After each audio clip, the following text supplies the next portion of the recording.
अलिबागमध्ये बनावट नोटांच्या रॅकेटचा पर्दाफाश करण्यात आलाय। लाखो रुपयांच्या बनावट नोटांसह एकाला अटक केली आहे।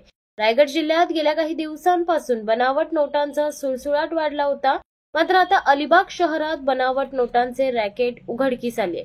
या प्रकरणी अलिबाग पोलिसांनी भूषण पतंगे याला अटक केली असून पोलिसांनी मयेकरवाडी परिसरात रात्री छापा टाकून ही कारवाई केली।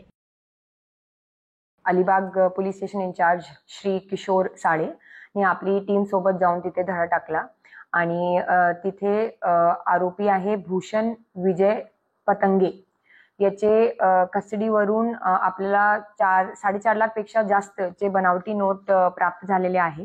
त्याच्यात जवळपास 743 500 रुपयाचे नोट, 17 200 रुपयाचे नोट आणि 412 100 रुपयाचे नोट असं प्राप्त झालेले आहे। प्लस यांनी बाकी काही लोकांना पण हे नोट पुरवलेले आहे किंवा कसं याच्यात शक्यता आहे की जर एवढं मोठी क्वांटिटी मध्ये आपल्याला आताच मिळालेले आहे तर अजूनही याच्यात नोटा वाढण्याची, बनावट नोटा वाढण्याची शक्यता आहे। शिवसत्ता टाइम्स न्यूज ब्युरो, रायगड।